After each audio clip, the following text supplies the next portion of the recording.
ada dua yaitu Teh Taurena dan Bu Putri. Sudah siap? Teh Taurena dan Bu Putri? Insya Allah sudah. Oke. Untuk tanpa berlama-lama, marilah kita buka diskusi hari ini dengan bacaan basmalah bersama-sama. Bismillahirrahmanirrahim. Oke, lanjut saja untuk pemateri pertama yaitu ada Teh Taurena Sandra. Kepadanya waktu dan tempat disilakan.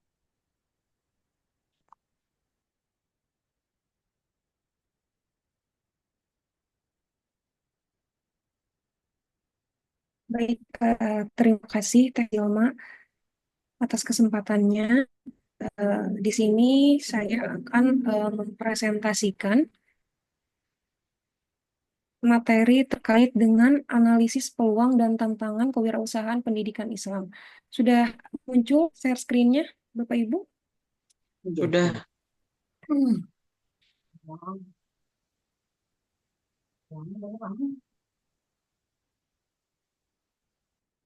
Nah, yang pertama di sini ada pendahuluan. Peran pendidikan Islam. Yang pertama ada membentuk karakter dan keterampilan peserta didik. Nah, pendidikan Islam di sini memiliki peran yang memang penting dalam membangun karakter peserta didik agar menjadi individu yang berakhlak, mandiri, dan juga siap menghadapi tantangan zaman. Nah, melalui pendidikan berbasis nilai-nilai Islam ini, peserta didik diajarkan untuk memiliki sikap jujur, disiplin, tanggung jawab, serta kemampuan berpikir kritis dan juga berpikir kreatif gitu. Salah satu contohnya misalkan di lembaga pendidikan Islam yang mengajarkan murid atau siswanya keterampilan kewirausahaan berbasis syariah seperti produksi makanan halal atau pengelolaan bisnis berbasis wakaf. Poin selanjutnya adalah mengembangkan potensi agar beriman, bertakwa, dan berilmu. Nah, pendidikan Islam ini tidak hanya berorientasi pada pencapaian akademik saja ya gitu Bapak Ibu, tetapi juga membentuk peserta didik agar memiliki keseimbangan antara ilmu pengetahuan juga nilai-nilai spiritual. Nah, sebagaimana diamanatkan dalam Undang-Undang Nomor 20 Tahun 2003, pasalnya itu pasal 3 tentang Sisdiknas, Sistem Pendidikan Nasional. Pendidikan di sini harus mampu mengembangkan manusia yang beriman dan bertakwa kepada Tuhan Yang Maha Esa. Misalkan kan kalau di pendidikan Islam, kurikulum pesantren sudah mengkombinasikan studi Islam dengan ilmu pengetahuan modern, seperti halnya pelajaran ekonomi syariah dan juga teknologi digital gitu. Lalu di poin yang selanjutnya adalah meningkatkan kemandirian dan kesiapan menghadapi tantangan global. Pendidikan Islam harus membekali peserta didik dengan keterampilan yang relevan agar mereka dapat mandiri serta bersaing di dalam dunia kerja. Nah, tantangan global seperti ini misalkan adanya persaingan teknologi digital gitu. Persaingan ekonomi ini menuntut murid atau peserta didik untuk memiliki keterampilan kewirausahaan yang berbasis inovasi dan juga digitalisasi. Banyak kok Bapak Ibu di lembaga pendidikan Islam yang masih menerapkan metode pengajaran yang konvensional, yang kurang membekali peserta didik dengan keterampilan yang praktis. Poin kedua di sini adalah pentingnya kewirausahaan dalam pendidikan Islam. Pendidikan kewirausahaan memungkinkan peserta didik untuk mengembangkan ide-ide kreatif dan juga inovatif yang dapat dijadikan sebagai peluang bisnis gitu. Nah, selain itu kewirausahaan di sini juga mengajarkan peserta didik untuk berpikir kritis dan juga problem solving dan berani mengambil resiko dan juga pengembangkan usaha gitu. Misalkan adanya program inkubasi bisnis berbasis Islam di beberapa universitas yang membimbing mahasiswa dalam mengembangkan bisnis berbasis syariah. Juga di sini dapat poin selanjutnya adalah membantu menciptakan peluang ekonomi berbasis nilai-nilai Islam dan juga dapat diintegrasikan dalam kurikulum pendidikan Islam. Poin ketiga di sini adalah pendekatan dan solusi strategis. Project based learning menggabungkan teori dengan praktik langsung. Nah, pendekatan dengan pembelajaran berbasis project memungkinkan peserta didik ini untuk belajar melalui pengalaman yang nyata dengan mengelola usaha mereka sendiri gitu. Lalu adanya pelatihan guru dengan meningkatkan kompetensi tenaga pendidik dalam kewirausahaan. Nah, kualitas pengajar di kewirausahaan juga sangat bergantung pada kompetensinya guru. Oleh karena itu, pelatihan bagi para tenaga pendidik sangat penting agar mereka itu dapat menerapkan konsep bisnis dengan Terus pendekatan lebaran. yang diperlukan. Terima kasih sing seueur tong Pak kagum. Lutfi, mohon maaf, bisa di 10 hari mah ayeuna. selanjutnya Terus pemboran adalah Abi, Bocor Abi, siapa Abi ini? tuh dari channel Pak Pak Abi Lutfi. ya, atas nih. Nyata mah, mau Senin dia mah Senin dia mah. Pak Lutfi, dimatiin Pak Lutfi. Selanjutnya adalah kolaborasi dengan dunia usaha yang menyediakan pengalaman langsung bagi siswa melalui magang dan mentoring. Dan poin terakhir di sini ada peran penelitian dalam pengembangan kewirausahaan Islam. Nah, kajian terhadap implementasi kewirausahaan di pendidikan Islam ini sangat penting untuk dapat mengetahui sejauh mana sih efektivitas program yang sudah berjalan. Penelitian juga dapat membantu dalam memahami kendala yang dihadapi oleh lembaga pendidikan Islam dalam menerapkan kurikulum di lembaga tersebut. Lalu ada menyediakan rekomendasi strategis bagi institusi pendidikan Islam dan juga ada mendukung kebijakan dalam memperkuat pendidikan kewirausahaan berbasis Islam gitu. Hasil penelitian juga dapat menjadi bahan dalam mempertimbangkan atas hasil kebijakan dalam merancang regulasi gitu yang mendukung pendidikan kewirausahaan ini berjalan sebagaimana mestinya gitu. Pemerintah dan juga lembaga pendidikan Islam di sini perlu ada kerjasama untuk dapat menyusun kebijakan yang mendorong integrasi kewirausahaan dalam sistem pendidikan Islam. Contohnya misalkan adanya program bantuan modal usaha bagi siswa lulusan pesantren yang ingin berwirausaha sebagai bentuk dukungan kebijakan dari pemerintah. Oke, selanjutnya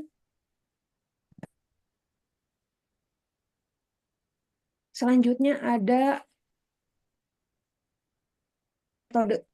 Nah, metode yang digunakan dalam penelitian ini atau dalam bahasan ini adalah menggunakan metode kualitatif dengan mendeskripsikan masalah dan juga prioritas penelitian. Metode yang digunakan dalam penelitian itu ada juga studi literatur atau library research dengan menelaah sumber-sumber tertulis seperti jurnal ilmiah, buku referensi, ensiklopedia, maupun sumber-sumber yang lain. Sedangkan meta-analisis untuk menganalisis hasil penelitian yang sudah ada secara sistematis juga sumbernya itu berdasarkan dari buku jurnal ilmiah maupun laporan penelitian. Selanjutnya ke pembahasan. Di sini ada konsep ruang lingkup pendidikan kewirausahaan dalam pendidikan Islam.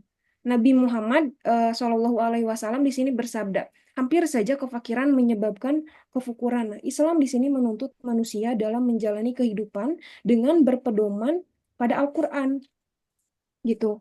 Jadi selain dari pembelajaran setiap hari oleh peserta didik, tapi peserta didik diharapkan dapat berpedoman kepada Al-Quran gitu. Nabi Muhammad SAW juga menghendaki umatnya untuk mencapai kesejahteraan ekonomi agar terhindar dari kekufuran gitu. Hal ini disebabkan oleh kenyataan bahwa permasalahan ekonomi ini seringkali membuat seseorang kurang bersyukur gitu atas nikmat yang diberikan oleh Allah Subhanahu wa taala.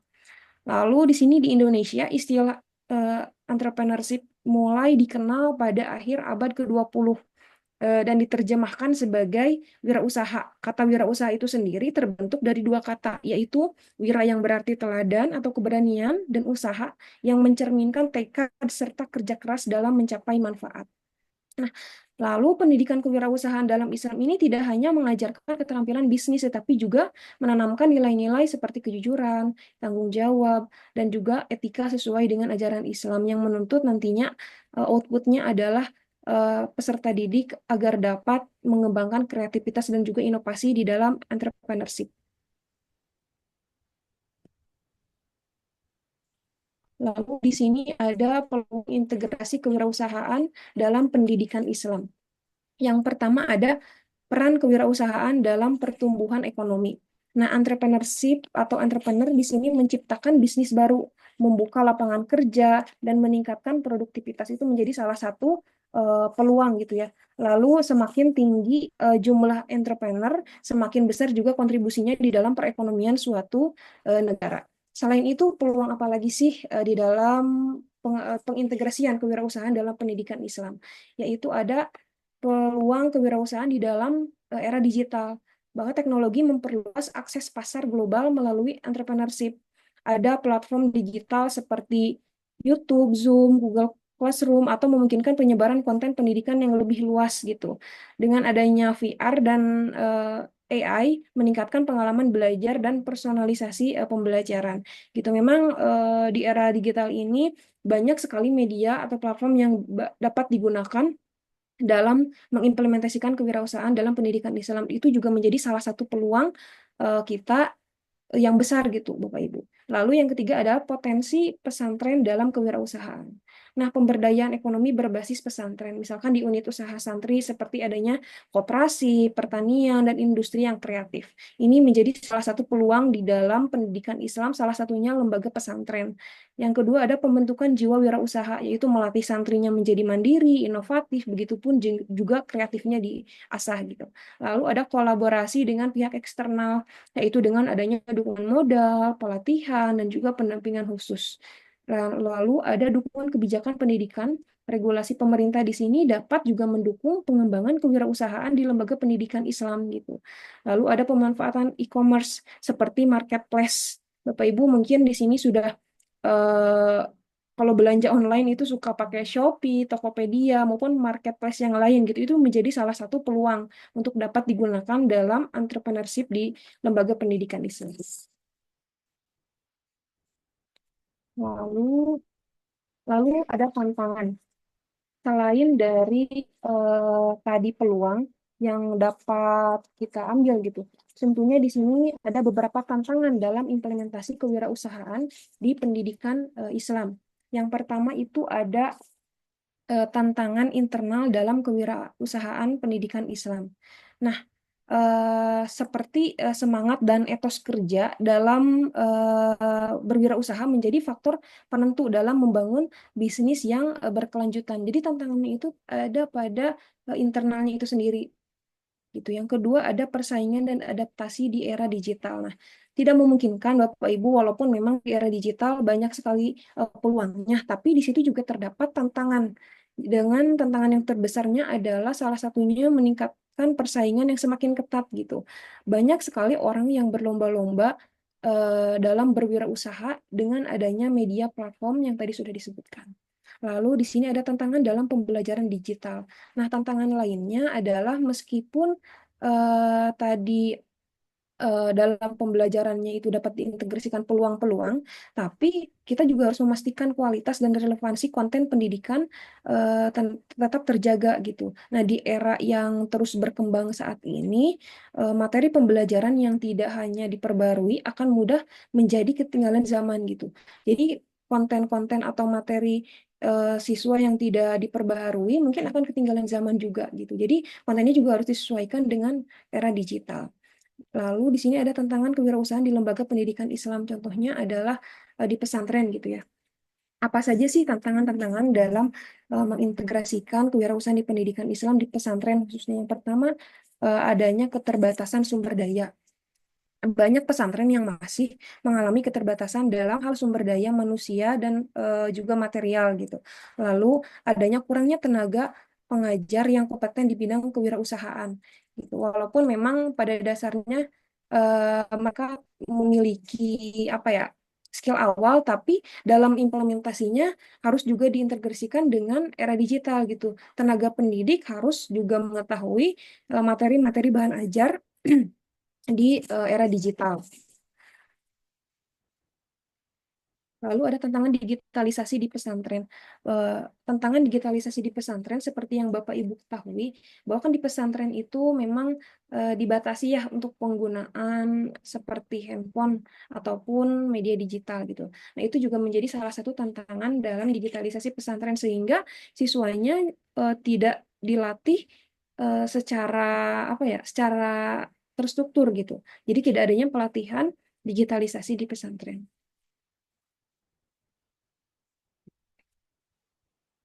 Selanjutnya adalah strategi pengembangan pendidikan kewirausahaan dalam pendidikan Islam. Selain dari tadi peluang dan tantangan yang sudah dijelaskan, mungkin strategi apa yang dapat digunakan dalam pendidikan kewirausahaan dalam pendidikan Islam, yaitu adanya pemanfaatan teknologi dan model pembelajaran. Nah, eh, kemajuan teknologi ini membuka ruang bagi pengembangan kewirausahaan di lingkungan pendidikan Islam.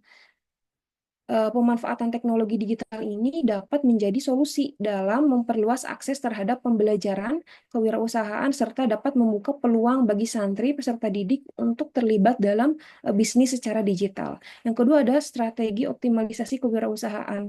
Nah, peningkatan kualitas tenaga pendidik, kolaborasi dengan lembaga eksternal, serta pemanfaatan teknologi digital menjadi langkah penting dalam pengembangan kewirausahaan Islam. Nah, selain itu, integrasi kewirausahaan dalam kurikulum juga dapat memastikan peserta didik ini mendapatkan keseimbangan antara teori dan juga praktik dalam bisnis Islam. Jadi tidak hanya menerapkan teori-teorinya saja, tetapi abai dalam praktik gitu. Selanjutnya ada implikasi kewirausahaan dalam pendidikan Islam. Yang pertama ada dampak terhadap peserta didik, bahwa integrasi kewirausahaan dalam kurikulum ini tidak hanya memberikan pemahaman secara teoritis, tetapi juga keterampilan praktis yang relevan dalam dunia usaha. Nah, peserta didik ini menjadi lebih percaya diri, kreatif, dan juga berani mengambil resiko dalam berwirausaha. Selain itu ada kontribusi terhadap kemandirian lembaga pendidikan Islam. Program kewirausahaan ini dapat meningkatkan kemandirian secara finansial di lembaga pendidikan Islam dengan menciptakan sumber pendapatan yang mandiri gitu. Hal ini dapat mengurangi ketergantungan pada donasi dan juga memperkuat kapasitas operasional pesantren ataupun lembaga pendidikan Islam dan institusi pendidikan lainnya. Lalu ada manfaat jangka panjang bagi masyarakat bahwa pendidikan kewirausahaan ini berkontribusi pada peningkatan daya saing lulusan, gitu, pemberdayaan ekonomi santri, serta kesejahteraan masyarakat sekitar melalui usaha berbasis misalkan adanya komunitas. Juga pesantren juga dapat menjadi pusat ekonomi yang mandiri secara berkelanjutan. Jadi kesimpulannya adalah bahwa pendidikan kewirausahaan dalam pendidikan Islam, khususnya di pesantren ini memiliki peran penting dalam membentuk generasi Muslim yang mandiri serta berdaya saing. Nah, integrasi antara kewirausahaan ini membuka peluang yang besar bagi pesantren dalam bidang ekonomi yang yang walaupun memang masih terdapat tantangan seperti keterbatasan sumber daya dan juga akses teknologi gitu. Mungkin itu yang dapat saya jelaskan. Saya kembalikan kepada moderator. Oke, terima kasih kepada Teh Taurena Sandra yang telah memaparkan materinya dengan begitu jelas dan luar biasa. Untuk selanjutnya yaitu kepada Bu Putri untuk memaparkan materinya. Waktu dan tempat dipersilakan. Terima kasih saya ucapkan pada Teh untuk waktunya. Baiklah, saya akan mempresentasikan hasil dari artikel saya yang berjudul Analisis Peluang dan Tantangan Kewirausahaan dalam Islam. Lanjut, Excel.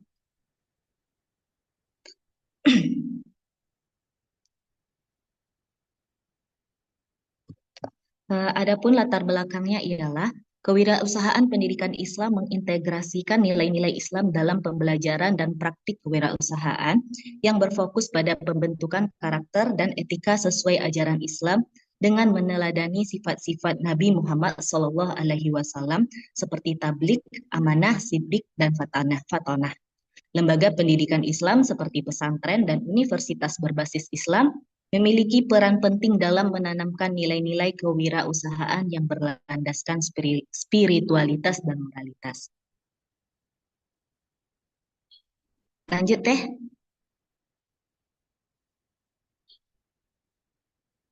Selanjutnya, rumusan masalahnya yang pertama ialah bagaimana potensi dan peluang pengembangan kewirausahaan di lembaga pendidikan Islam. Yang kedua, apa saja tantangan yang dihadapi oleh lembaga pendidikan Islam dalam mengembangkan kewirausahaan. Dan yang ketiga, strategi apa yang dapat diterapkan oleh lembaga pendidikan Islam untuk mengatasi tantangan dalam pengembangan kewirausahaan. Lanjut.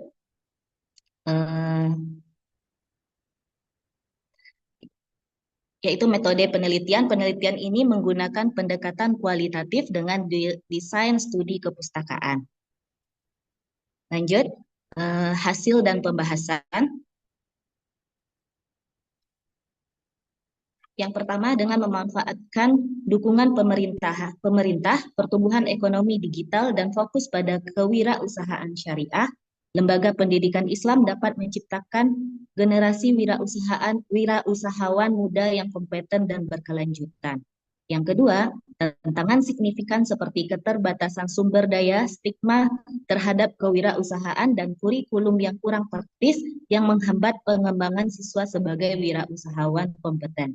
Dan yang ketiga, mencakup penguatan infrastruktur fisik dan teknologi, reformasi kurikulum berbasis praktik, kampanye edukasi publik untuk mengubah stigma, serta kemitraan strategis dengan sektor swasta dan pemerintah dengan menerapkan nilai-nilai Islam dalam berusaha. Lanjut, peluang kewirausahaan pendidikan Islam yang pertama adalah dukungan pemerintah dan masyarakat. Yang kedua adalah pemanfaatan era digital. Yang ketiga, pengembangan kewirausahaan syariah. Dan yang keempat adalah kontribusi terhadap ekonomi lokal. Lanjut.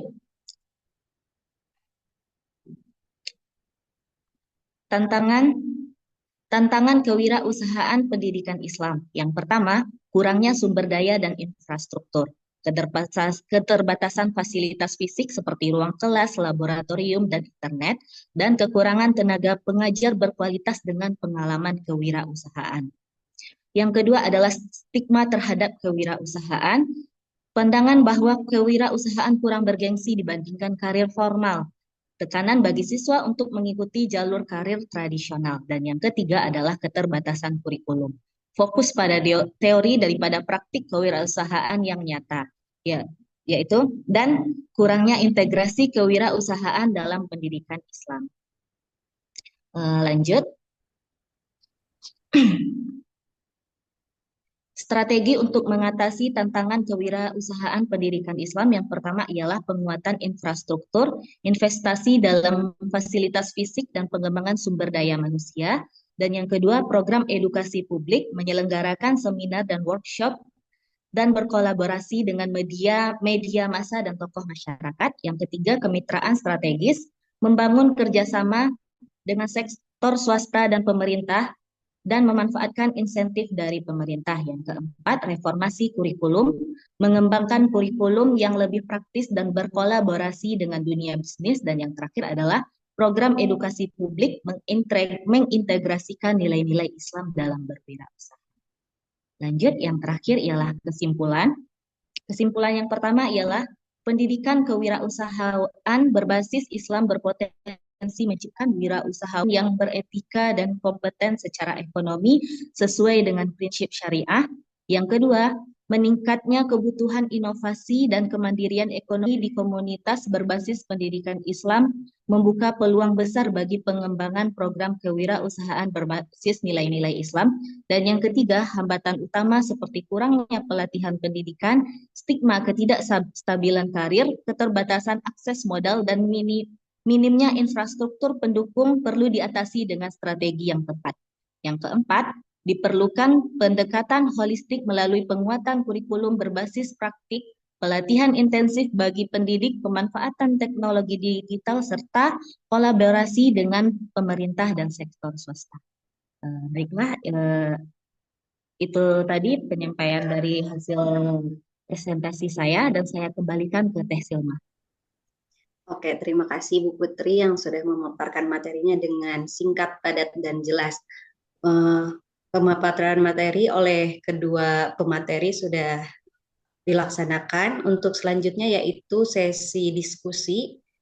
Oleh karena itu, kepada Bapak Ibu yang ingin bertanya, menanggapi ataupun menambahkan, dipersilahkan. Dikhususkan dulu untuk kelompok 5 dan 6 ya. Mangga.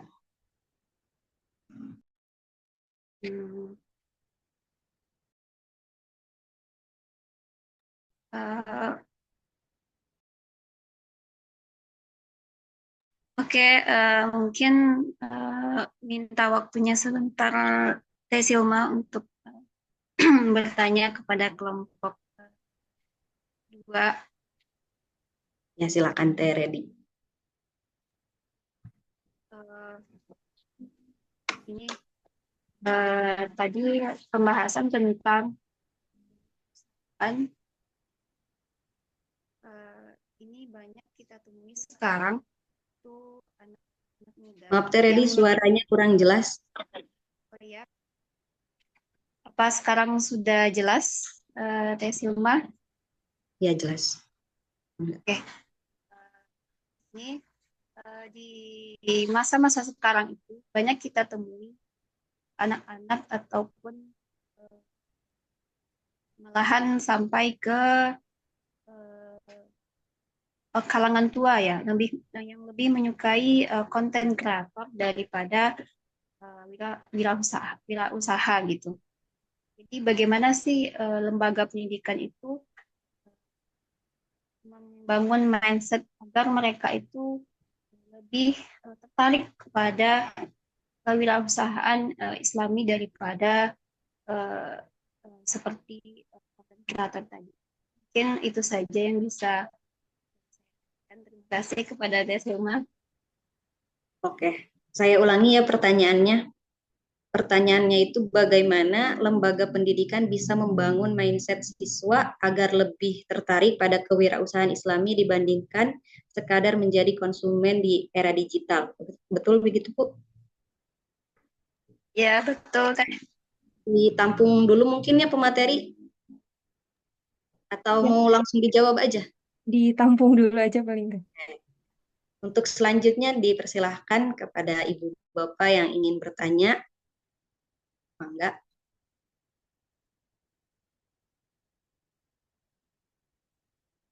Kelompok 5 dan 6 mungkin. Pananda, Terini. Cek. Izin bertanya. Apakah suara saya jelas? Jelas, Pak. Oh, ya. Tadi disebutkan ya perihal pentingnya menerapkan kewirausahaan di lembaga pendidikan Islam, khususnya di pesantren. Tapi tadi disebutkan juga bahwa ada keterbatasan gitu ya, keterbatasan sumber daya atau semacam kayak pelatihan yang kayak gitu.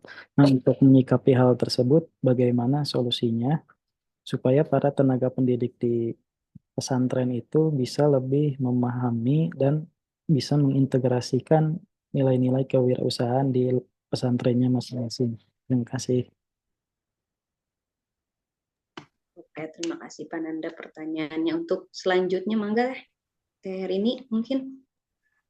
Iya, saya izin bertanya, untuk saat ini kita di dunia pendidikan di Indonesia ya, kita ini sedang beradaptasi dengan kurikulum Merdeka yang menekankan kemandirian dan project based learning.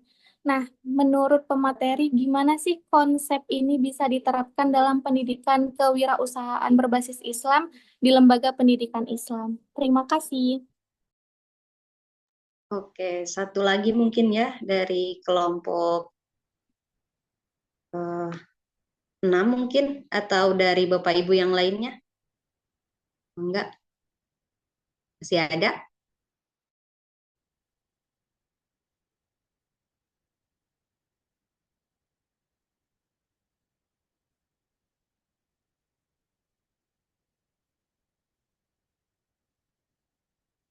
Kalau enggak ada mungkin pemateri bagaimana? Sudah siap?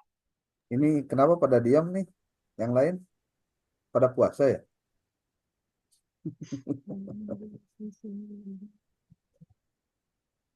Mungkin Teh saya mau coba jawab dulu aja mungkinnya sambil nunggu yang lain. Oh iya, siap Teh. Mangga, silahkan. Tadi pertanyaan dari Teh Redi itu saat ini kan anak-anak bahkan tidak memandang usia gitu ya, banyak yang menjadi konten kreator.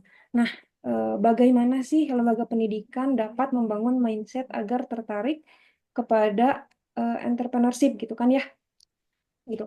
Justru di sini memang seperti yang sudah dijelaskan sebelumnya, memang platform-platform digital seperti TikTok, YouTube, Instagram gitu eh, banyak berbagai kalangan yang menjadi TikTokers, selebgram ataupun konten kreator gitu.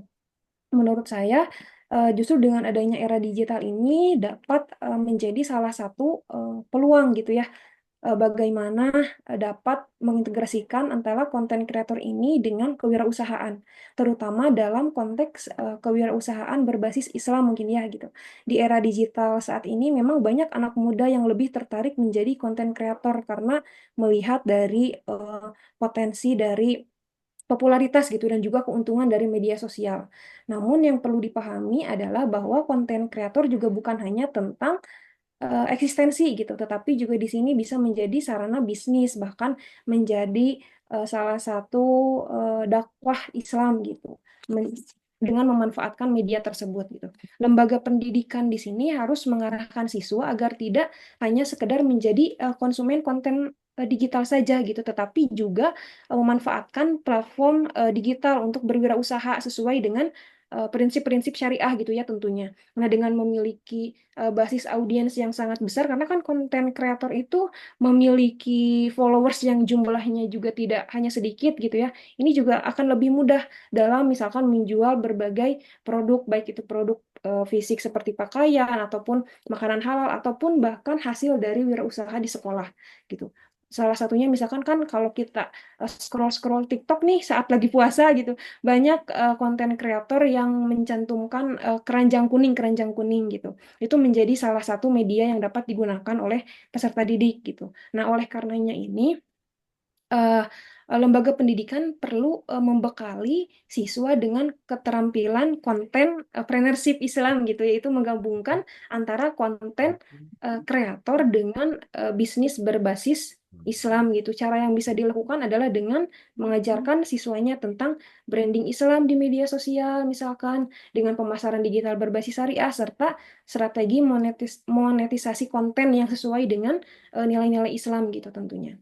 Mungkin itu yang dari saya Teh. Jadi mungkin caranya adalah dengan mengintegrasikan adanya konten kreator ini dengan wirausahaan di lembaga pendidikan gitu.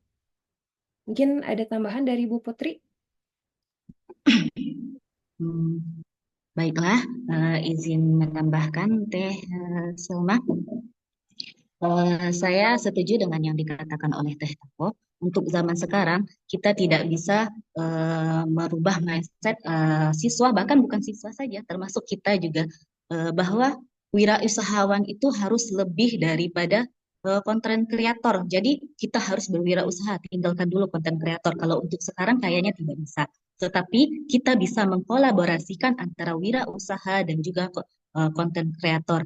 Dan sekarang juga sudah sering kita lihat banyaknya pesantren-pesantren yang mengizinkan santri-santrinya untuk menjadi konten kreator, yang mana ini bisa mengubah pemikiran masyarakat bahwa yang awalnya pesantren itu adalah kaku, tidak modern, dan ternyata sekarang pesantren juga bisa loh jadi konten kreator, dan dari mereka jadi konten kreator juga banyak kok mereka yang juga bisa berwirausaha. Jadi kita tidak perlu mengatakan kepada siswa, udah ya udah jangan jadi konten kreator, jangan ikuti era sekarang, tidak bisa. Tetapi kita harus mengikuti zamannya, lalu kita bisa mengarahkan santri kita bahwa kita bisa mengenal hal-hal baik dari konten kreator ini, bahwa konten kreator tidak melulu tentang hal-hal yang negatif, tetapi kita juga bisa tentang hal-hal yang positif, di mana juga bisa dampak positif juga kepada lembaga kita, misalnya dengan adanya wah, santri di sana bagus-bagus ya cara penyampaiannya, bagus-bagus juga. Mereka juga bisa berwirausaha dari konten kreator. Jadi dari hal-hal yang seperti itu, para orang tua lain juga tertarik ingin memasukkan anaknya ke lembaga pendidikan itu tersebut, juga bisa menjadi eh, bisa membuat nama dari lembaga pendidikan tersebut menjadi bagus dan menarik calon-calon santri untuk masuk ke lembaga pendidikan tersebut. Menurut saya itu tambahan dari saya. Terima kasih. Saya kembalikan ke Teh Selma. Oke, terima kasih. Bagaimana Bu Redi? Jawabannya udah puas? Baik, terima kasih Teh Tahu dan Teh Putri. Alhamdulillah sudah puas. Oke. Teh Tahu mungkin dan Bu Putri dipersilakan untuk menjawab pertanyaan selanjutnya.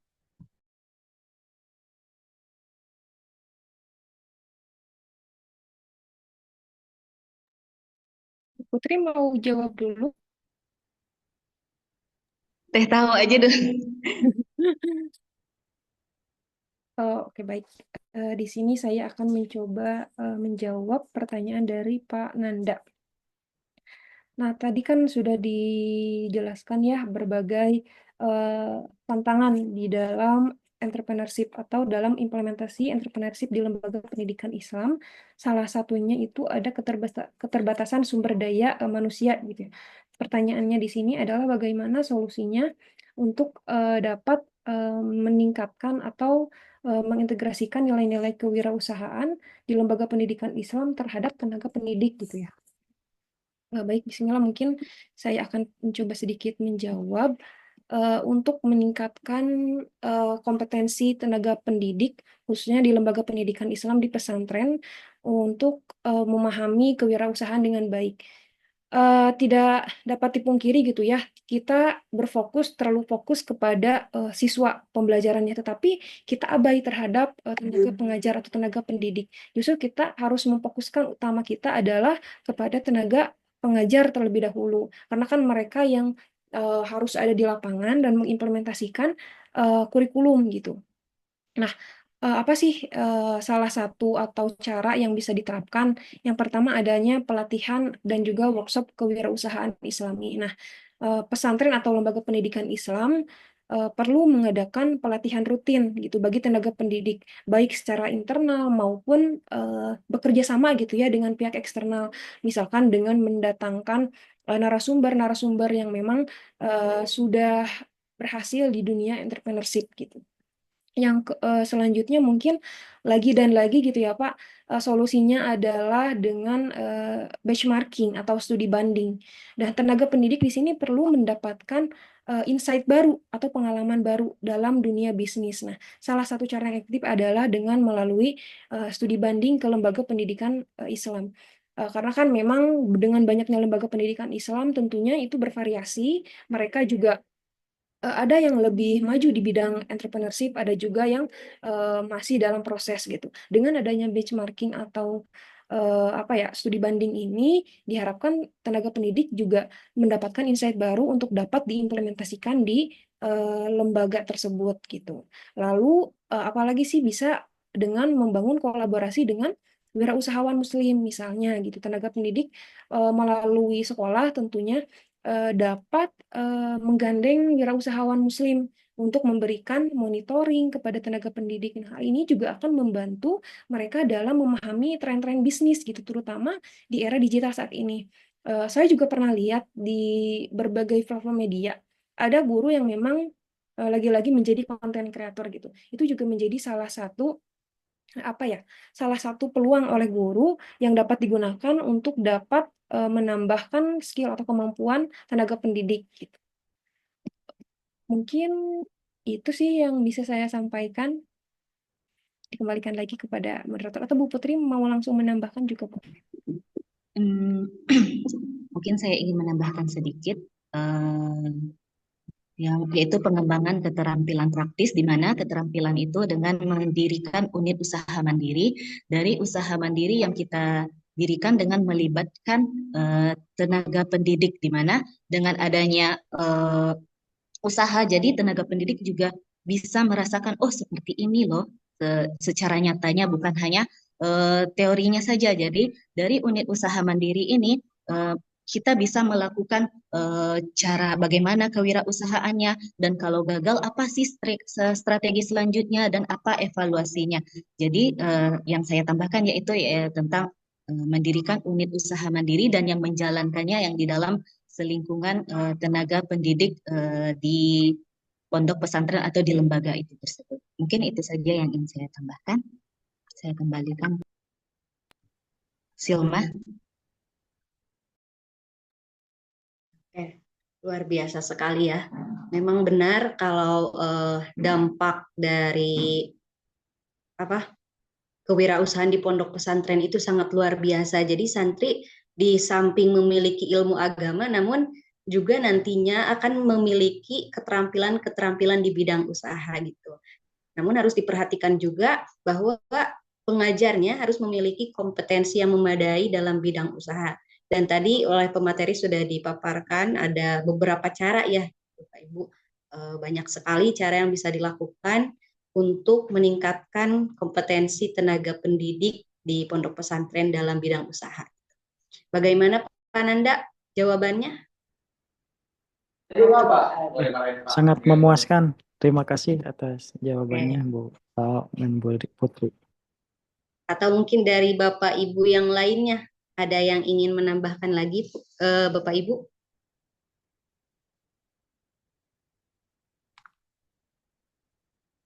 Pak Gilman mungkin sebagai pengusaha gitu. Oke, izin ya ikut diskusi. Assalamualaikum warahmatullahi wabarakatuh. Pak dosen yang saya hormati, rekan-rekan yang saya banggakan. Ini materi pada siang hari ini, meskipun lagi pas-pasnya, lagi kita puasa, tapi ini materinya cukup menarik terkait masalah ruang lingkup entrepreneur, apalagi berbicara masalah pendidikan Islam. Kalau berbicara pendidikan Islam, ya kalau yang sifatnya formal itu, yang madrasah itu kan tentu itu dibatasi dengan kurikulum. Dan kurikulum yang sekarang itu emang belum mendorong ataupun mensupport lahirnya entrepreneur, apalagi entrepreneur Islam gitu. Dan ini tentu harus ditangkap di lembaga-lembaga non formal termasuk pondok pesantren. Ini sangat bagus menurut saya ketika pondok pesantren itu membuat kurikulum, memasukkan kurikulum entrepreneur di pondok pesantrennya. Tentu harus disupport dengan infrastruktur, baik itu pengajar maupun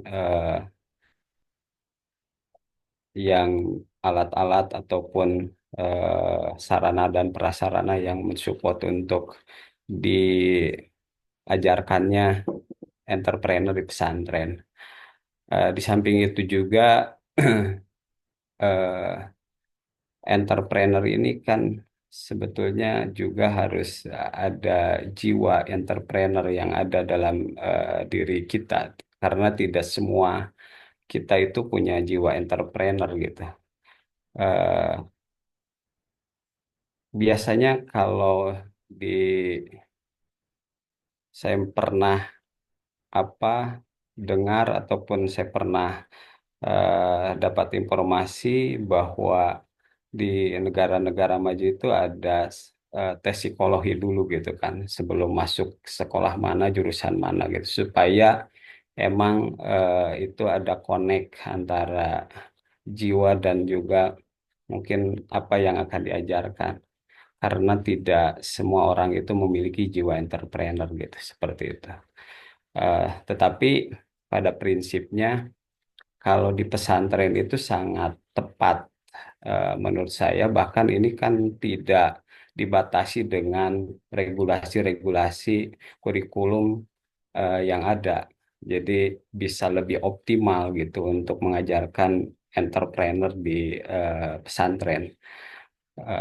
Terlebih di kita itu kan emang jarang ataupun eh, sangat sedikit di lembaga-lembaga pendidikan formal yang emang mengajarkan bahkan eh, outputnya itu menjadi pengusaha atau entrepreneur gitu. Yang ada itu kebanyakan itu calon-calon pekerja gitu. Eh, Padahal orang itu bisa bekerja kalau ada perusahaan. Perusahaan itu ada kalau ada entrepreneur kan gitu seperti itu. Itu mungkin tambahannya dari saya. Terima kasih rekan-rekan. Assalamualaikum warahmatullahi wabarakatuh.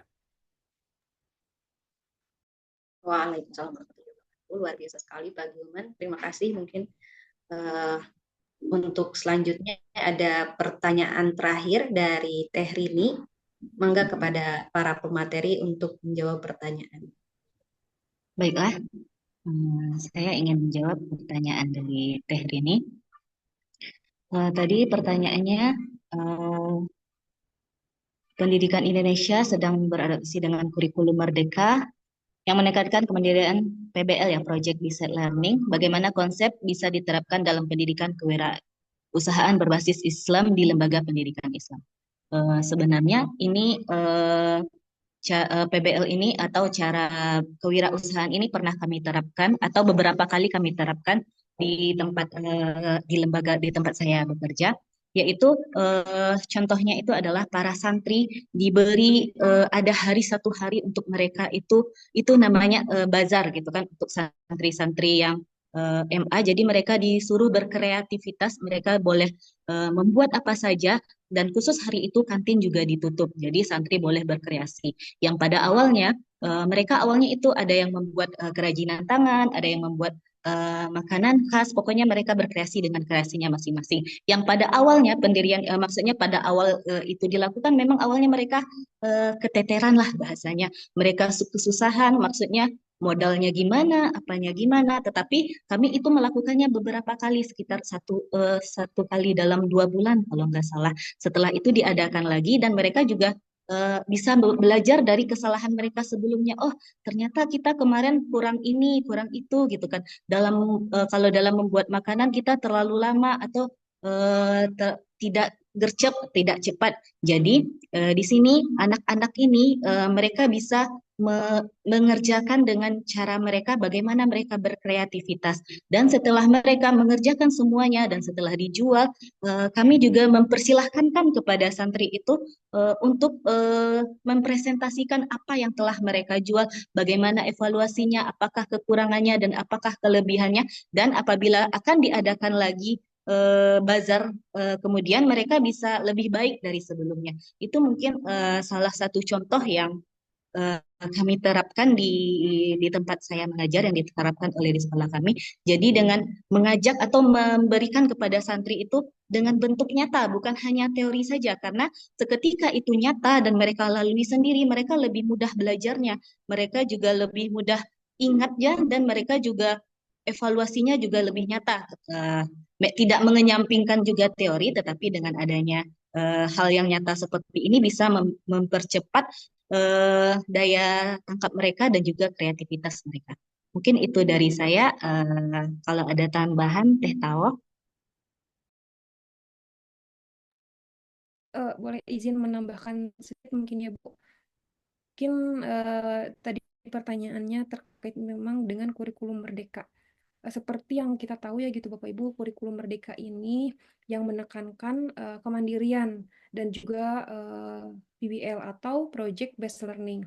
Ini memang menurut saya dan juga kami mungkinnya pemateri sangat relevan untuk diterapkan dalam pendidikan kewirausahaan berbasis Islam.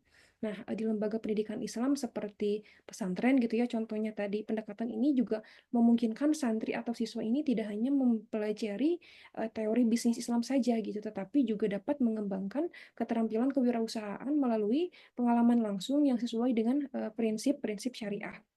Nah, dalam prakteknya misalkan seperti yang sudah tadi dijelaskan sama Ibu Putri gitu ya, langsung terjun ke lapangan sampai dengan menjadi output gitu. Nah, di sini juga dapat diintegrasikan bahwa siswa ini bisa melalui pembelajaran berbasis proyek gitu, di mana siswa ini diberikan kebebasan untuk mengeksplorasi, merancang, dan menjalankan usaha berbasis Islam. Misalnya mengembangkan bisnis hal-hal makanan, hal sederhananya gitu ya. Seperti waktu itu saya di SMA terdapat mata pelajaran kewirausahaan, prakarya dan kewirausahaan. Tapi memang pada implementasinya lebih menekankan kepada bagaimana cara kita berinovasi tanpa tapi mengenyampingkan output atau hasilnya gitu. Bagaimana cara kita memasarkan dan hal lain sebagainya. Kita dituntut saja kreativitas dan inovasi, tetapi pada prakteknya tidak sampai hasil atau output. Nah, diharapkan dengan adanya memang kurikulum Merdeka ini diintegrasikan dengan entrepreneurship ini sehingga pada pelaksanaannya tidak hanya teori tetapi praktikal yang dapat menghasilkan output sehingga siswa itu dibekali tidak hanya untuk mengembangkan inovasinya saja gitu, tetapi sampai hasil akhir seperti itu. Mungkin itu saja Bu, tambahan dari saya. Dikembalikan kepada moderator. Terima kasih. Oke, bagaimana Teh Rini jawabannya? Apakah sudah cukup? Cukup Teh. Cukup. Oke. Sebelum ini, Bapak Ibu, apakah ada yang mau menambahkan lagi?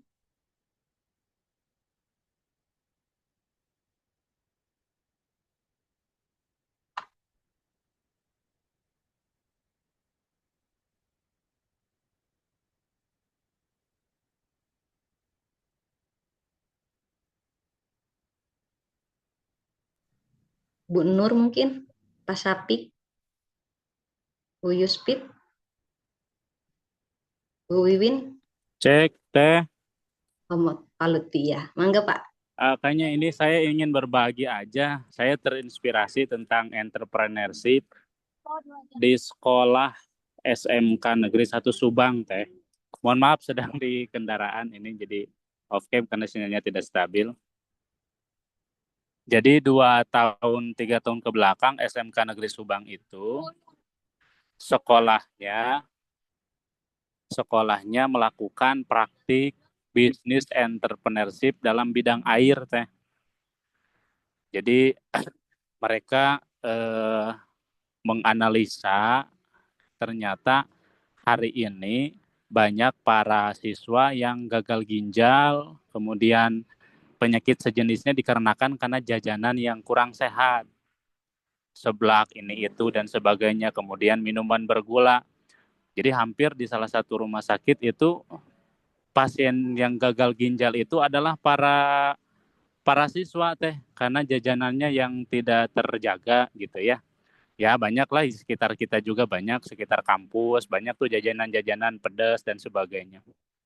Sehingga mereka melakukan kerjasama dengan salah satu pengolah air sehingga bisa menghasilkan olahan air yang memiliki pH yang bagus, bisa mereduksi racun-racun dalam tubuh, bahkan bisa jadi alat terapi, dan air itu juga sisa pembuangannya bisa dijadikan sebagai untuk nyemprot wajah itu ya, mineral-mineral nate. Nah, ini inspirasi saja, bukan bertanya ini mah. Kemudian siswanya itu wajib membeli air.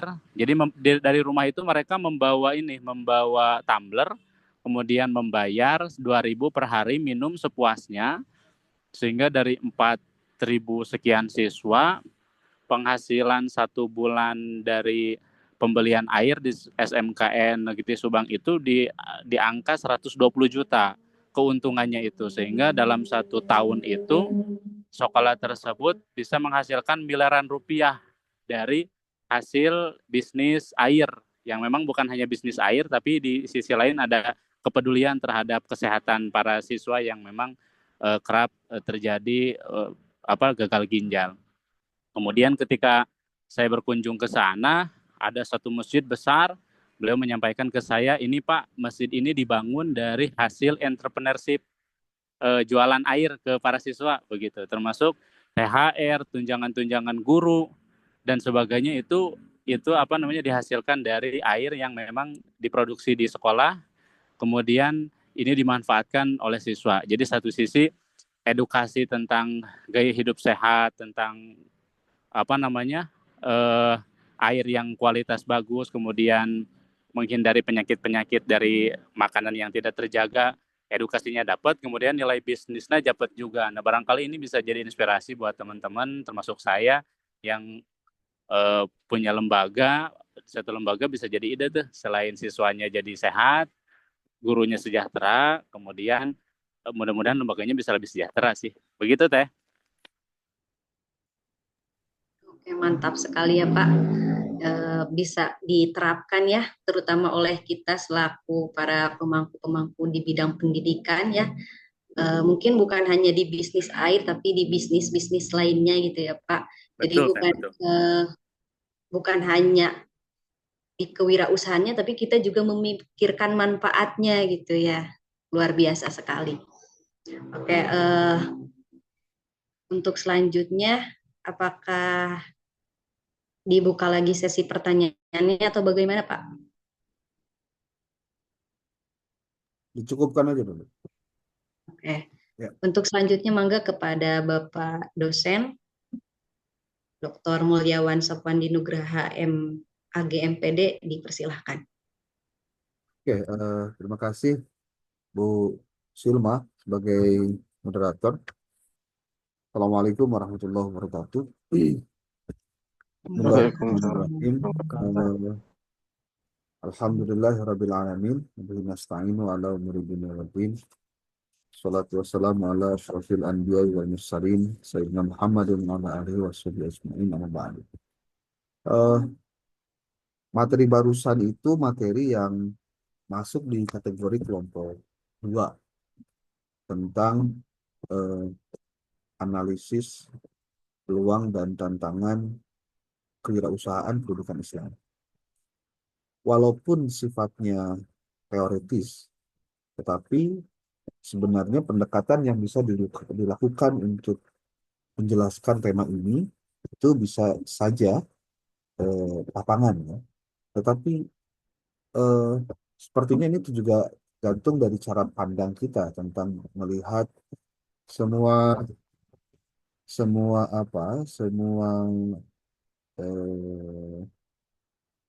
cara pandang kita melihat judul ini ketika akan dipresentasikan ya.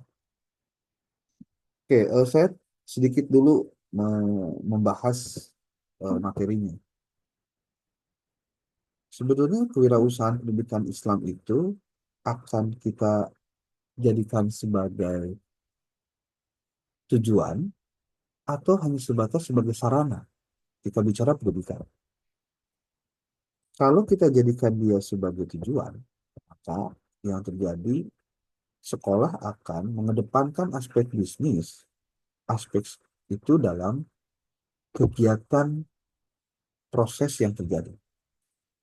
Tetapi kalau kewirausahaan itu dijadikan sebagai sarana untuk meningkatkan kemampuan, kompetensi, jiwa-jiwa wirausaha yang terdapat di antara guru ataupun siswa, maka segala bentuk aktivitas apapun sebetulnya bisa dijadikan sebagai sarana untuk peningkatan nilai wirausaha. Kata tidak punya uang sedikit pun untuk modal. Contoh kasus, saya tidak tahu apakah sudah pernah ada atau tidak, tapi saya mengalami dulu ketika saya masih kecil, nguji mental itu jualan, Pak. Nguji mental itu jualan. Jualan itu kan menawarkan sesuatu yang kita anggap sesuatu itu bisa bermanfaat untuk orang yang kita tawari gitu. Jadi bukan hanya sebatas beli dong, enggak. Menawarkan value dari barang yang kita bawa. Dan itu tidak mudah. Kenapa? Karena dihadapkan pada kenyataan jiwa gengsi itu jauh lebih tinggi daripada jiwa wirausahanya. Saya pernah mengalami di mana saya tidak punya modal bareng kawan, tapi butuh duit. Caranya ya datang ke satu tempat, sebut saja kayak grosir gitu. Dia ada teh botol satu krat, kemudian kita negosiasi, ini harganya berapa, kalau saya habis jualan ini dapat apa, harus saya bayar berapa. Tapi saya nggak punya modal, tapi Anda bisa percaya saya. Nanti sore hari saya akan kembalikan dan saya akan kembalikan uangnya. Jadi tentu karena ini baru pertemuan pertama, bawanya cuma satu kerat saja. Dan saya menyimpan KTP waktu itu untuk sebagai jaminan kalau ada apa-apa ya Anda bisa cari saya ini. Gitu. Ceritanya hanya bermodalkan kepercayaan. Jadi kalau orang bertanya tentang wirausaha itu harus selalu dengan uang, itu keliru juga, Pak. Kepercayaan itu modal penting. Nah, apakah orang tua siswa yang ada di tempat Anda mengajar juga menyimpan kepercayaan itu kepada lembaga Anda? Seperti kalau ada sampai ada pertanyaan, Pak, ini teh sekolah teh kenapa kok muridnya biayanya gede banget gitu? Pertanyaannya balikin. Dari uang yang disimpan oleh Bapak Ibu ke sekolah, seberapa banyak keuntungan yang didapatkan untuk menghasilkan siswa Anda atau anak Anda menjadi seseorang yang diharapkan oleh Anda dalam pikiran Anda. Jadi kalau orang berbicara uang, biasanya selalu berhadapan dengan apa kompensasi yang saya dapatkan dari uang yang saya keluarkan. Wajar, karena orang berpikirnya seperti itu. Nah, apakah kita punya tantangan juga, punya peluang ketika eh, dunia pendidikan kita ada nilai wirausahanya? Tentu, tentu ada. Yang paling harus didekati dulu adalah kalau menurut saya, itu adalah pemahaman bahwa bisnis adalah sarana untuk mencapai tujuan. Bukan tujuan itu sendiri. Jadi kalau sudah ngomong bisnis adalah sarana, maka persoalan kemudian dari penggunaan sarana itu atau penggunaan bisnis atau kewirausahaan itu dalam pencapaian tujuan berarti hanya salah satu instrumen saja. Gitu. Dan menurut saya hal-hal yang seperti ini perlu diketahui juga. Sebab kalau orang sudah kenal duit, apalagi ternyata lembaganya bisa menghasilkan uang lebih besar, maka biasanya yang muncul adalah keserakahan. Apa aja bisa jadi duit, gitu. Ya. Jadi orang tuh suka lupa tentang tujuan pertama berusaha itu apa. Contohnya nih, bagaimana meningkatkan kemampuan siswa memiliki keberanian. Wirausaha itu salah satunya. Memiliki kemampuan narasi yang benar. Salah satunya adalah ketika dia public speaking. Dan public speaking itu butuh kemampuan percaya diri yang kuat. Dan salah satu untuk menguji kepercayaan diri itu, ya coba dia suruh dagang, nawarin sesuatu. Berani nggak? Atau dia punya rasa malu yang tinggi? Guru contohnya. Ketika ada wirausaha di sekolah, apa sih tujuannya? Meningkatkan kesejahteraan guru. Bikin koperasi lah, ini lah apa ya. Ingat, apakah itu kemudian meningkat apa eh, pemasukannya atau pendapatannya ketika ada koperasi itu? Atau malah justru jadi menurun? Atau jadi justru jadi guru itu konsumtif karena apa? Karena pinjam duit aja terus, ngutang aja terus. Jadi kalau orang bikin koperasi, itu pertanyaan pertamanya adalah bisa pinjam nggak nih? Itu kan jawaban pertanyaan pertamanya itu dulu. Jadi orang tuh kadang-kadang yang dipikirin itu bukan seberapa banyak dia dapat untung, tapi seberapa banyak dia bisa pinjam. Gila, ya. Ini kalau yang muda-muda pasti belum ngerti dan belum memahami. Tapi yang kalau yang sudah berumur terus ngerti itu. Ya. Nah, kemudian ini juga yang jadi repot di kita. Eh, Mindset kita tentang uang itu masih masih perlu dipelajari dan diperbaiki. Kalau buat saya, siapapun kita sebenarnya harus belajar tentang financial literacy. Financial literacy itu ya literasi tentang uang, mindset tentang uangnya dulu dibenerin gitu. Supaya kalaupun bisnis ataupun wirausaha apapun ketika bicara uang, tidak akan kemudian seperti apa ikan mati yang kemudian ke bawah asin gitu. Padahal ikannya ikan tawar. Kenapa? Karena mati. Kalau orangnya hidup, Nah, ini Pak beda ini. Kalau orangnya hidup, dia dalam situasi apapun dia masih kita bisa harapkan bisa berubah. Tapi orangnya kalau sudah mati, susah. Gitu.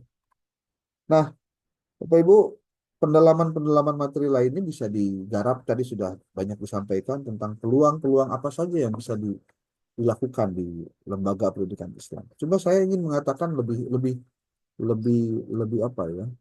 Lebih hati-hati kepada Anda adalah jangan jadikan kewirausahaan itu menjadi tujuan. Artinya kalau Anda sudah jadikan itu tujuan, berarti Anda seperti memberhalakan kewirausahaan bahwa satu-satunya yang bisa menolong Anda dalam masalah keuangan itu adalah dengan wirausaha. Kalau seperti itu, saya pikir jangan sampai terseret lah pemikirannya, jangan sampai terseret dengan urusan tadi.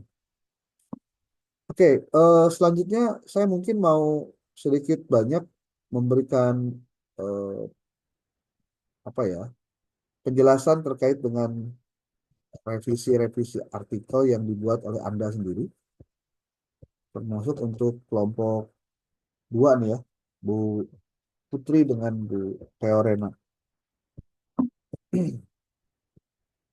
Mohon nanti diberikan catatan, ini kan saya rekam nih, nanti rekamannya saya kirim di grup ya. Oke, ini Bu siapa dulu ya? Bu Putri dulu deh, Bu Putri. Bu Putri, eh, pertama saya komentari, oh ya, sebelum lupa, Bapak Ibu, silahkan Bapak Ibu untuk melakukan submit artikel yang sudah dibuat ke jurnal karismatik. Saya ulangi, silahkan untuk mensubmit artikel Anda di jurnal di jurnal karismatik. Kalau belum tahu bagaimana cara melakukan prosesnya, saya akan berikan informasinya nih. Tolong diperhatikan karena ini akan sama-sama kita akan lakukan ya Bapak Ibu. Pertama, Bapak Ibu masuk ke template jurnal karismatik ini, OJS-nya. Saya pernah menjelaskan ini belum? Sudah ya? Bu Teorena, minggu lalu saya jelasin ini belum? Kalau sampai upload belum Pak, baru download aja Oke, kayaknya. kita buat ini ya, kita buat akunnya dulu nih. Oke, ini saya keluar dulu, log out. Contoh saya pakai Bu ini ya, Bu siapa ini? Bu Putri, ada Bu Putri ya. Hmm. Bu Putri itu emailnya mana emailnya nih Bu Putri? Kok nggak ditulisin? Oh ini ya, sorry sorry sorry. Ini jangan di sini nulisnya Bu. Di sini nih nulisnya. Nah,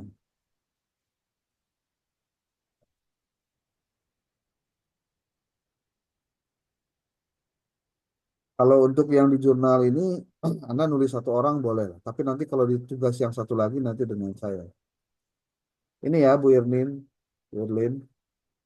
Nah, pertama ini, yang kedua, eh, kan harus register dulu nih, register ya. Register nanti tampilannya begini Bu. Nih, saya kasih nama Bu Putri Irlin apa namanya? Cahyani. Cahyani. Cahyani ya. Nah, karena ada tiga suku kata, maka Cahyaninya simpan di bawah. Afiliasinya, saya mau nanya nih ke Bu Bu Irlin, Bu Putri Irlin. Anda ngajar di mana Bu? Suaranya belum muncul. Di Pondok Pesantren Al-Azhar, Pak, Al Azhar apa? di Purwakarta. Ah, Pleret. Pleret ya. Oke. Nama sekolahnya ada nggak? Atau di pesantren? Madrasah Aliyah Swasta Unggulan Al-Azhar. MA, MAS Unggulan Al-Azhar. MAS, Unggulan. Ini maksudnya Al Azhar. Iya. Azhar, Pleret ya, Purwakarta. Nah, nanti di nama artikel Ibu nulisnya pakai nama ini ya, jangan pakai UIN. Tuh. Baik. Kemudian ini cari Indonesia. Oh, Indonesia beres. Nah, saya mau tutorial cara membuat Berlin dulu deh ya. Nah, emailnya apa tadi? Nah, ini kan irlincahyani@gmail.com. Nah, Bapak Ibu semua nih kelas 2D, karena untuk memudahkan saya mendeteksi satu persatu, mohon nanti membuat username-nya itu cukup nama Anda saja. Namanya contoh nama depan ya. Putri saja dulu. Udah, gitu aja. Nggak apa-apa. Kemudian nanti untuk passwordnya, karena saya kan harus masuk ke akun Anda untuk mendeteksi perjalanan dari perjalanan dari OJS Anda. Passwordnya kita samakan saja. Nama Anda di depannya ada angka 123. Contoh nih, username-nya Bu Putri ya. Nah, nanti passwordnya 123 Putri. Tuh. Biar apa? Biar nanti Anda tidak lupa, saya ini gampang mendeteksi. Ini yes. Kemudian I would like to notify, boleh. I would like to be request to review submission to the journal. Boleh. Kemudian, oh ini nggak usah kan? Nggak usah. Register. Nah, terus ini passwordnya nggak keisi. 123 Putri. Ini register langsung. Ini yang dua di checklist, yang satunya dikosongkan. Register. Nah, kalau sudah begini, berarti Anda sudah apa? Sudah komplit untuk registrasinya. Tinggal Anda melakukan submission. Caranya, klik submission ya, make a submission. Anda bisa klik ini, bisa klik ini nih. Make a new submission. Klik ini contohnya. Atau jangan dulu klik submission lah, edit my profile dulu deh. Edit my profile. Nah, ini di profilnya dilengkapi dulu nih Bu Putri. Ya. Kalau ini sudah ada namanya, ini kontak. Nah, kontak nomor handphonenya berapa? Di sini kan ada nih.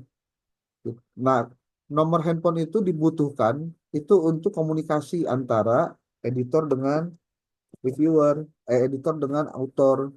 Autor itu penulis. Ya. Nih, tulis di sini, Bu. Nah, kemudian di sini kan sudah ada tadi ya nulisnya, oke. Ini sudah ada, oke.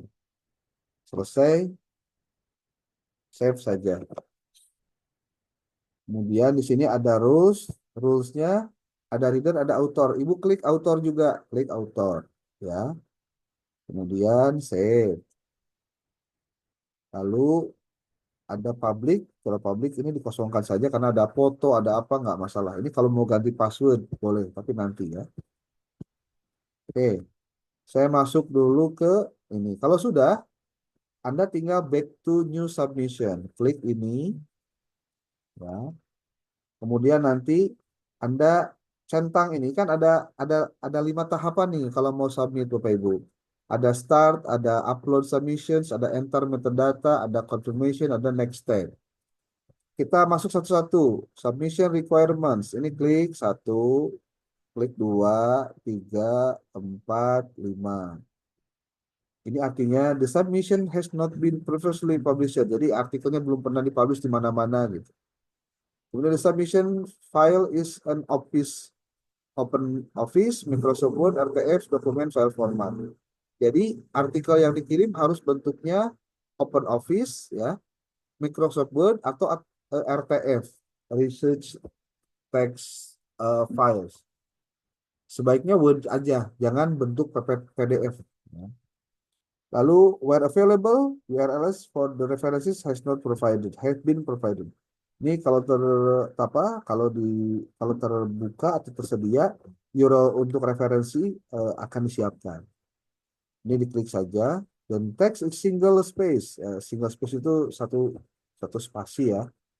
Kemudian di sini ada penjelasannya lah. The text address to stylistic and bibliographic requirements online. Oke, ini nggak masalah. Artinya tulisan Anda sudah sesuaikan belum dengan author guideline. Ya.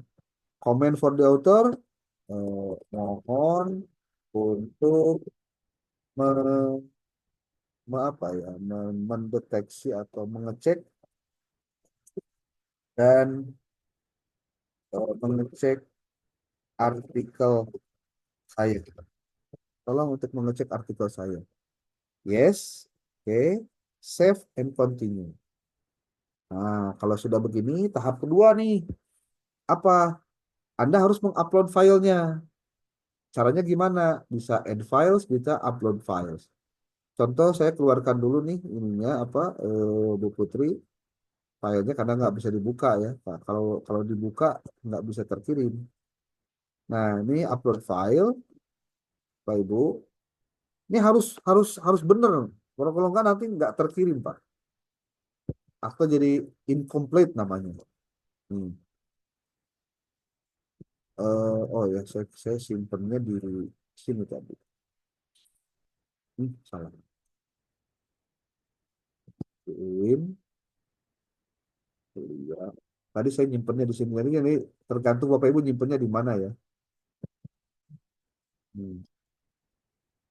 Tadi tuh Bu Erlin ya nih kayak ini. Set. Nah, nanti ada pilihan. What kind of file is this? Ini tuh jenis apa filenya? Artikel text ya, bukan other. Artikel text. Nah, ini berarti sudah artikel text nih. Nah, kalau misalkan mau ganti file gimana? Anda remove saja dulu filenya, lalu nanti add files. Ya, kalau misalkan udah benar berarti tinggal save and continue. Nah, ini harus diisi nih tampilan ini, Bapak Ibu. Tampilan diisi. Jadi saya mau masuk ke ini. Iya, tadi disimpannya di sini.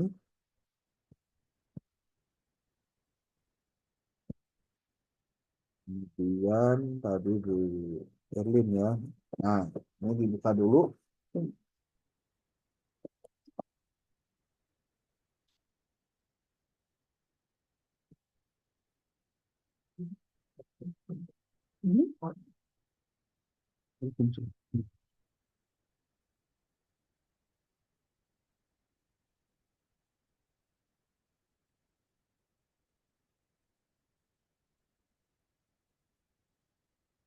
Oke, sebentar lagi ya.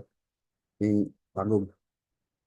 Nah, Anda tinggal kopikan nama ininya, nama judulnya, masukkan ke sini, title. Nah, yang ini kosong aja, ini kosong. Abstraknya diisi, caranya Anda copy file ini dengan keywordnya aja sekalian nih, yang bahasa Inggris aja. Masukkan ke sini. Kemudian list contributors satu saja cukup. Nah ini kalau misalkan ini boleh di apa? Boleh dikosongkan. Tapi kalau mau diisi lebih bagus juga. Seperti ini referensis ya. Ini additional keywords. Anda tinggal tulis aja. Ini kan keywordnya ada berapa nih? Challenges, entrepreneurship, opportunities. Ini jangan diklik semuanya Bu, tapi harus satu kata satu kata. Tuh. Satu kata masukkan ke sini. Tuh, udah, lalu di enter. Tuh, jadi caranya begitu. Kemudian yang kedua ada entrepreneurship, Anda copy katanya, lalu masukkan juga ke sini, di paste, lalu di enter. Lalu ada opportunities. Tapi ini bisa berubah ya, artinya bisa diubah kalau ternyata nanti berdasarkan catatan reviewer harus diubah. Tuh. Kalau referensis, Anda tinggal copy saja dari bawah. Di bawah. Nanti saya akan komentari ini, Bu Irlin, Anda menuliskan referensinya tidak menggunakan apa style, tapi ini Chicago atau Turabian ini. Jadi jangan footnote Bu, tapi body note ya. Nanti mohon diperbaiki. Nanti beberapa pasti akan ada revisi untuk perbaikan. Kemudian masukkan ke sini referensinya, oke, save and continue. Nah, konfirmasi ini udah benar belum semua? Kalau udah, finish submission. Udah, berarti naskah Anda sudah terkirim. Nah, nanti ketika sudah terkirim, nah, nanti itu semua urusannya ada di sini nih. Ini yang disebut dengan kode Anda itu 103 nih, kode artikel Anda. Ya, di jurnal karismatik. Ini nanti semua di dalam OJS harus perbaikan dan lain-lainnya ada di sini nanti. Bakal ada apa sebutnya catatan-catatan dari reviewer.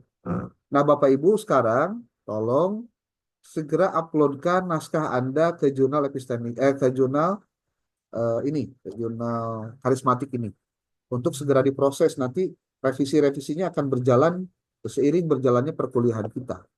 Gitu. Nah, Bapak Ibu, yang paling penting nih Bu Irlin, komentar saya pertama, naskah Anda sudah 6.000 kata nih. Itu berarti sudah melewati dan itu boleh masuk karena belum 7.000. Tapi ini masalahnya Anda cara pengutipannya menggunakan ini nih apa? Eh Chicago Manual of Styles harusnya menggunakan apa styles.